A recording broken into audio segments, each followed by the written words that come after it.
This year officially marks the 10-year anniversary of one of the most legendary runs we've ever seen in competitive Pokemon, and of course I am talking about Seigen Park's run with Pachirisu at the 2014 Pokemon World Championships. Now, if for some reason you've never heard of this run, you've never seen Pachirisu, and you're unsure what I'm talking about, then I'll kind of fill you in right now. You see, with competitive Pokemon, it's all about being the strongest trainer and being able to win against your opponent. And most of the time, not every case, but most of the time, a lot of the Pokemon just look giant, look kind of scary, and they don't really look like Pachirisu. And that's because this is a Pokemon that's really never been used before in competitive Pokemon up until Seigen Park's run in 2014. He managed to bring a Pokemon that really nobody thought of bringing and managed to actually turn it into a very strong option for the team. Now, I know there's been a lot of online discussion throughout the years of people basically saying, see, this means you could bring your favorite Pokemon. But in reality, this was like an actual strong choice. Like in hindsight, they say it's 2020. When you look back at it, it was actually a very solid pick for this tournament, and it makes a lot of sense why he was able to pull off the win. You see, back in 2014, the big mechanic in the Pokemon series was, of course, Mega Evolution, and there were a few Mega Evolutions that were very, very powerful that most people brought. Now, you can only choose one Pokemon to Mega Evolve, per battle, basically, and so it basically meant that whatever team you brought, it was kind of centered around your Mega most of the time. So a lot of times you had one, maybe two Megas on your team, a couple of other strong choices, and a lot of support Pokemon to support the Mega Evolution. And around this time, we saw some very strong Mega Evolutions. Mega Mawile, of course, was up there. Mega Kangaskhan, one of the most dominant Megas ever to touch the game. We also had Mega Charizard Y. We also had Mega Venusaur. There were definitely some solid choices. Now, one choice that was not as popular, but Seigen Park ended up making work out, was actually Mega Gyarados, who had the Intimidate ability, which of course is a very solid ability. It was just one of those things where Mega Gyarados wasn't necessarily bad, but in a format where there's so many better Megas, it's kind of like, why would you choose that? But again, in hindsight, when you look at Seigen Park's team, it just works really well together. Pachirisu is the perfect partner Pokemon for this Mega Evolution, and it just really worked out in general. I mean, he basically turned this little tiny electric rat into this very bulky monster able to Jaco meteors. That's kind of crazy.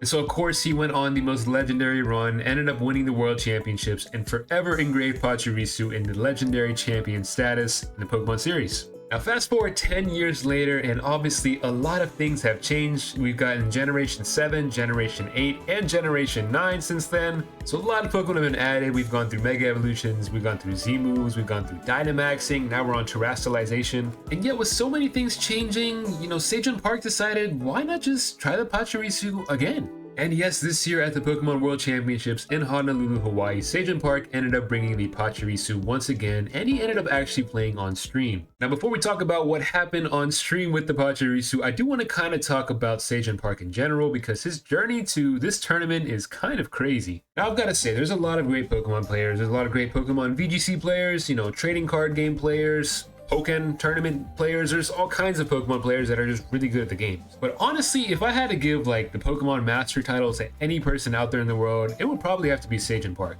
because he's kind of done it all.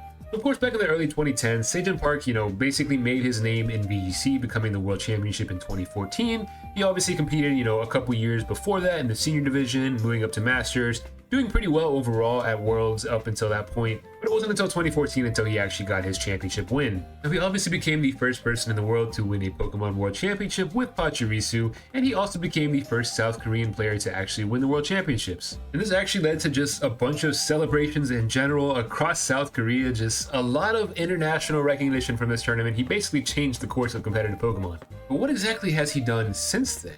Well, the answer to that is he's kind of actually been doing it all.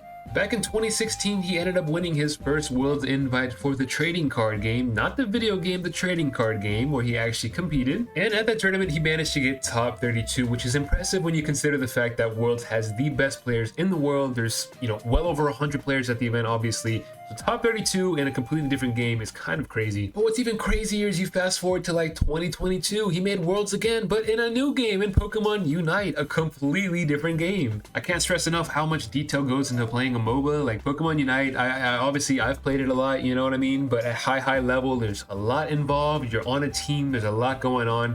So the fact that he qualified for 3 different games entirely is kind of crazy. Now, his team didn't do that great that year. They got 8th place out of 13 teams, but it's still impressive nonetheless that his team was able to qualify. And I mean, yeah, he still walked away with prize money, so nothing to complain about there. Oh yeah, and a year later, as in last year, 2023, he qualified for Worlds once again with the trading card game again. And once again, he managed to place top 32. And the crazy thing is, like, through all these different games, he's playing against some of the best players. Like, throughout VGC's history, he's playing against Wolf Glick, he's beaten him him before. With the TCG, he was playing against Azul. Yeah, he lost to Azul GG, but I mean, he still played against him. And of course, in Pokemon Unite, he's playing against some of the best teams in the world. So I know a lot of times when it comes to Pokemon, really in any Pokemon game, a lot of people like to say luck is involved, which, you know, it obviously is at times. I'm not even going to lie about that. But this is a clear example of somebody that works hard at no matter what game it is that he's playing, and the results basically speak for themselves. Oh yeah, and also a fun fact, which I didn't even know, but apparently he also competes in Smash Ultimate, and he's a DDD main, and he's actually really solid at the game. I mean, this just gets better and better. My point is, this is somebody that has shown consistency time and time again, no matter the game, and it's really just impressive to see how he's able to compete in every single Pokemon game, basically. I mean, all he's really missing is the results in like Pokemon Go and I guess Pokken, and then he's basically got them all. So it's honestly just really impressive to see where he's kind of grown over the last 10 years, and I'm just excited to keep watching him play at Worlds, no matter which game it is. And the funny thing is, I'm pretty sure he actually wanted to compete again in TCG this year at Worlds. He ended up not qualifying, but he was very, very close. And instead he managed to qualify for VGC, and so that's what he ended up going with. So now we've got all of that out the way, we got to fast forward to this year's World Championships, which just finished up last weekend. And like I said, Sagen Park did end up qualifying for Worlds, and obviously he attended, he played on stream, and of course he brought back a familiar face in Pachirisu. Now, unlike the 2014 season, this year Pachirisu is not really good at all. Again, like I said, when you look back at the 2014 season, you know, it's a lot of retrospective thinking here, but looking at it, Pachirisu made a lot of sense. It was probably the best follow me user in the game at that point in time with what was legal. And so when you look at it from that perspective, it makes complete sense why he was able to do well with Pachirisu. As far as this year goes, there are plenty of other options for follow me, and Pachirisu is probably not up there. And there's also the fact that just in general, the power level is completely different. So back in that format, restricted legendaries were not allowed. In this format, we do have restricted legendaries. So you have stuff like, you know, Shadow Rider, Calyrex going straight up against Pachirisu,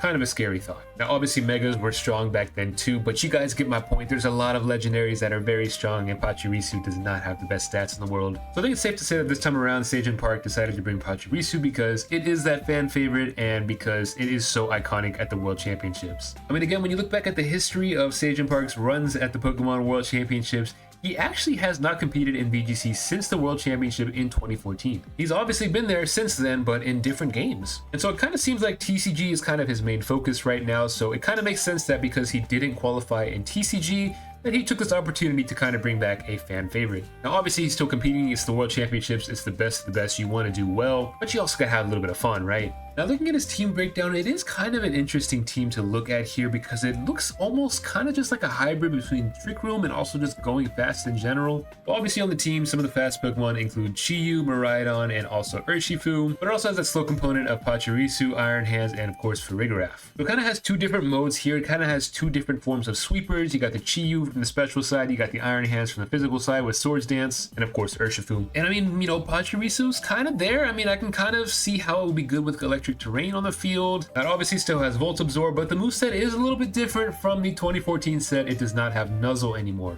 Instead, opting for Super Fang, Follow Me, Helping Hand, and Protect. And it also has that Fairy Terra, which makes a lot of sense when you consider some of the strong attackers in this format. You look at a Miraidon, for example, having that Fairy Terra is actually very nice. And same from going up against Raging Bolt. And so it's actually a really unique looking team. I'm pretty sure he's the only person in the entire tournament to bring Pachirisu. I could be wrong about that, but I did not see one anywhere else in the tournament. So it's honestly really cool to see it make an appearance again. And overall, he did very well at this event. Now, it was cool getting to see him play on stream against Aaron Zhang, two of the, you know, all-time legends in the VGC community, of course. Now, in the streamed game against Aaron Zhang, I've got to say Pachirisu did not do much. The biggest thing it really did was use his Rocky Helmet to break Tianpao's Focus Sash, but other than that, it basically got one Follow Me off later on, and that it didn't really help with anything at all. So yeah, this set between Aaron Zhang and Sagen Park was actually not very close whatsoever, so it meant that Sagen Park started the event 1-1, and of course you do have to go 6-2 to advance to day 2. And despite the 1-1 start at the World Championships, Sagen Park managed to actually go 5-3, being one game short of making day 2 at the World Championships. Now, I don't know how close each of his games were, but you know with Pokemon, there's always going to be sets that were pretty close, you know, that could have gone either way. There's always luck involved, of course. I know earlier I talked about hard work and all that, and luck being not a major factor all the time, but sometimes it actually is. And so really, if any one of those sets would have gone the other way, we would be talking about Pachirisu making day 2 at the biggest event of the year, or at least the most competitive. I mean, I guess it doesn't have the most players, but it has the best players. You guys know what I'm trying to say. And yeah, it actually would have been very interesting to see how he would have shaped up in day 2. I don't think he would have won the world championships with Pachirisu. I don't think that's happening again anytime soon, but I do think that he could have actually had a solid finish, maybe making his way up to like top 64, top 32, and that would have honestly been really cool to see. Now it is kind of interesting because we do have a different follow me user, electric type,